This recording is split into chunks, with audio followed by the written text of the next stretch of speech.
Tout de suite, pour entrer dans le jeu, nous allons écouter Sylvie Moreau avec un poème qui, lui, est un poème plus bref que ce dont je viens de vous... Pardon, vous voyez, je commence à bégayer. Un poème plus bref que ce dont je viens de vous parler, mais qui est un poème aussi que je tiens pour un poème très important. Il s'agit d'un poème qui est une œuvre relativement ancienne de Michaud, qui s'appelle « À travers mers et déserts », et c'est Sylvie Moreau qui le porte jusqu'à vous. Efficace, comme le coït avec une jeune fille vierge. Efficace, efficace, comme l'absence de pluie dans le désert. Efficace est mon action, efficace, efficace, comme le traître qui se tient à l'écart, entouré de ses hommes prêts à tuer. Efficace, comme la nuit, pour cacher les objets. Efficace, comme la chèvre, pour produire des chevreaux, petits, petits, tout navrés déjà. Efficace, comme la vipère. Efficace, comme le couteau effilé pour faire la plaie. Comme la rouille et l'urine pour l'entretenir. Efficace, comme les chocs, les chutes et les secousses pour l'agrandir.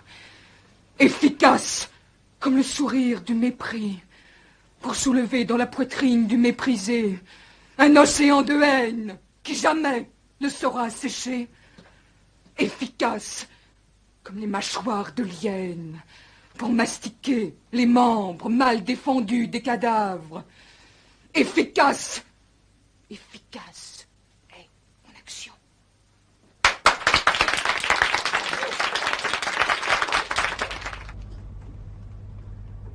Loin du temps, de l'espace, un homme est égaré, mince comme un cheveu, ample comme l'aurore.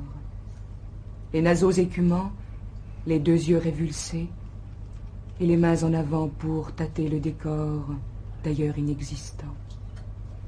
Mais quelle est, dira-t-on, la signification de cette métaphore? Mince comme un cheveu, ample comme l'aurore. Et pourquoi ces naseaux hors des trois dimensions? Si je parle du temps, c'est qu'il n'est pas encore. Si je parle d'un lieu, c'est qu'il a disparu. Si je parle d'un homme, il sera bientôt mort. Si je parle du temps, c'est qu'il n'est déjà plus. Si je parle d'espace, un Dieu vient le détruire. Si je parle des ans, c'est pour anéantir. Si j'entends le silence, un Dieu vient y mugir.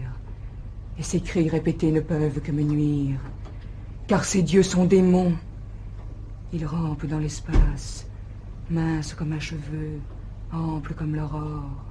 Les naseaux écumants, la bave sur la face, et les mains en avant pour tâter le décor, d'ailleurs inexistant. Mais quelle est, dira-t-on, la signification de cette métaphore? Mince comme un cheveu, ample comme l'aurore. Et pourquoi cette face hors des trois dimensions? Si je parle des dieux, c'est qu'ils couvrent la mer de leurs poids infinis, de leur vol immortel. Si je parle des dieux, c'est qu'ils hantent les airs. Si je parle des dieux, c'est qu'ils sont perpétuels. Si je parle des dieux, c'est qu'ils vivent sous terre, insufflant dans le sol leur haleine vivace. Si je parle des dieux, c'est qu'ils couvrent le fer, amassent le charbon, distillent le cinabre. Sont-ils dieux ou démons? Ils emplissent le temps, minces comme un cheveu, amples comme l'aurore, l'émail des yeux brisés, les naseaux écumants, et les mains en avant pour tâter le décor, d'ailleurs inexistant. Mais quelle est, dira-t-on, la signification de cette métaphore? Mince comme un cheveu, ample comme une aurore. Et pourquoi ces deux mains hors des trois dimensions? Oui, ce sont des démons. L'un descend, l'autre monte. À chaque nuit son jour, à chaque mont son val, à chaque jour sa nuit, à chaque arbre son ombre, à chaque être son nom, à chaque bien son mal. Oui, ce sont des reflets, images négatives, s'agitant à l'instar de l'immobilité, jetant dans le néant leur multitude active et composant un double à toute vérité. Mais ni Dieu, ni démon.